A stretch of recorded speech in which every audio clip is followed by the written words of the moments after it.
সাচারে খাল ভরাটে জলাবদ্ধতা, চরম দুর্ভোগে কৃষকরা, পুনর্খননের দাবিতে এলাকাবাসীর জোর দাবি। চাঁদপুর জেলার কচুয়া উপজেলার একটং সাচার ইউনিয়নের দক্ষিণপাড়া ফসলি মাঠে দীর্ঘদিন ধরে জলাবদ্ধতা দেখা দিয়েছে।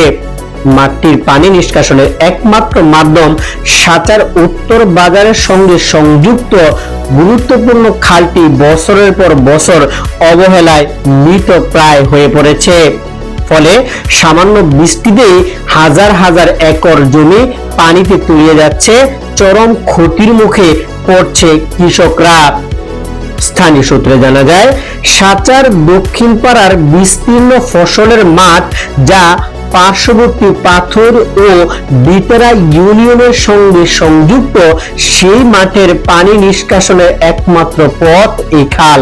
খালটি সাচার উত্তর বাজারের খালের সঙ্গে মিলিত হয়েছে, কিন্তু দীর্ঘদিন ধরে খননের অভাব, দখল এবং ময়লা আবর্জনা ফেলার কারণে খালটি কার্যত মৃত খালে পরিণত হয়েছে।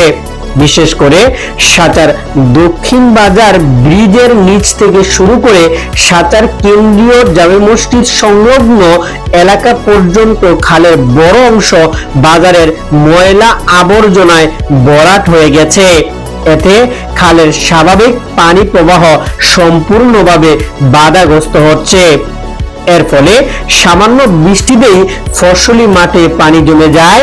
বর্ষা মৌসুমে পরিস্থিতি আরো ভয়াবহ রূপ নেয়। পানি নিষ্কাশনের অভাবে কৃষকরা সময় মতো জমিতে ফসল বপন করতে পারে না। ইতোমধ্যে চলতি মৌসুমে ধান, ভুট্টা সহ বিভিন্ন ফসল পানির নিচে তলিয়ে গেছে। স্থানীয় একাধিক কৃষক জানান, আমরা হাজার হাজার টাকা ব্যয় করে ফসল আবাদ করি, কিন্তু একটি খালের কারণে প্রতি বছর আমাদের ফসল নষ্ট হয়ে যায়। এবার ধান, ভুট্টা সহ বিভিন্ন ফসলি জমি তলিয়ে গেছে। দ্রুত খালটি পুনর্খনন করা না হলে আমরা চরম আর্থিক সংকটে পড়ব। এ বিষয়ে এলাকার বিশিষ্ট সমাজসেবক, রাজনীতিবিদ ও সাবেক মেম্বার পদপ্রার্থী মোহাম্মদ আমির হোসেন মুন্সি বলেন, এই খালটি এখন এলাকাবাসীর জন্য গলার কাটা হয়ে দাঁড়িয়েছে।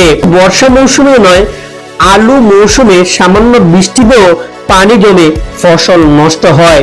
খালটি পুনর্খনন করা হলে স্বাভাবিক প্রবাহ নিশ্চিত করা হবে এবং কৃষকরা বেঁচে যাবে।